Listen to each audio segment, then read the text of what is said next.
Un generador es una máquina eléctrica rotativa que transforma energía mecánica en energía eléctrica.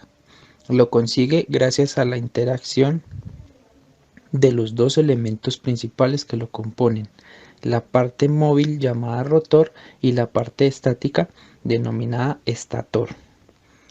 Cuando un generador eléctrico está en funcionamiento, una de las dos partes genera un flujo magnético, actúa como inductor, para que el otro lo transforme en energía eléctrica, actúa como inducido. Los generadores eléctricos se diferencian según el tipo de corriente que producen. Así nos encontramos con dos grandes grupos de máquinas eléctricas rotativas, los alternadores y los dínamos. Los dínamos generan electricidad en corriente continua. El elemento inductor es el estator y el inducido el rotor. Un ejemplo lo encontramos en la luz que tiene una bicicleta, la cual funciona a través del pedaleo. Llamamos máquinas eléctricas a los dispositivos capaces de transformar energía eléctrica en cualquier otra forma de energía.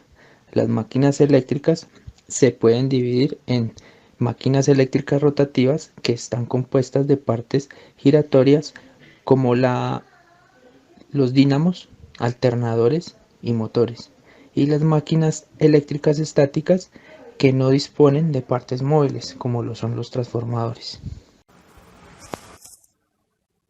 Las principales partes del generador de corriente continua son el estator, el rotor, colector de gas, escobillas de grafito y entrehierro. El estator es la parte fija del motor responsable del establecimiento del campo magnético de excitación. En su interior se encuentran distribuidos el número de los polos inductores, sujetos mediante tornillos a la carcasa. Están constituidos por un núcleo y por unas expansiones en sus extremos. Alrededor de los polos se encuentran unas bobinas que constituyen el devanado inductor. El rotor es la parte móvil del motor que proporciona el par para mover la carga. Consta de un conjunto de bobinas denominadas bobinas inductivas que van arrolladas sobre las ranuras del núcleo de hierro, que recibe el nombre de inducido. Colector de gas. Son un conjunto de láminas de cobre aisladas entre sí que forman el colector y las cuales se sueldan a los extremos de las bobinas inducidas. El conjunto se monta sobre un eje y está apoyado sobre cojinetes. Escobillas de grafito. Se encuentran montadas sobre las portaescobillas. Estas están en contacto permanente con el colector y suministran la corriente eléctrica a las bobinas inducidas. Entrehierro. Es el espacio situado entre el estator y el rotor.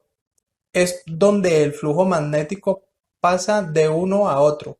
Algunos motores además incorporan polos de comunicación rodeados por unas bobinas conectadas en serie con el devanado inducido y recubiertas de una película aislante para evitar cortocircuitos.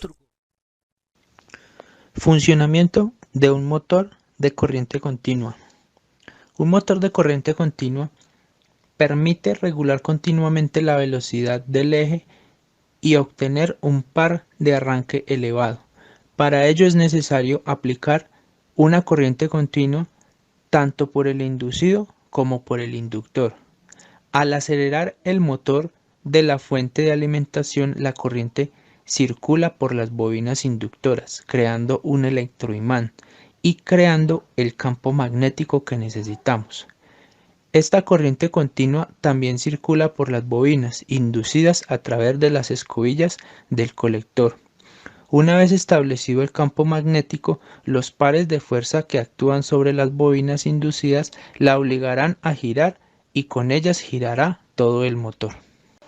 Se distinguen claramente varias fases del funcionamiento de los motores, como lo son el arranque, la aceleración, el régimen nominal, estabilidad inversión de giro y frenado de un motor.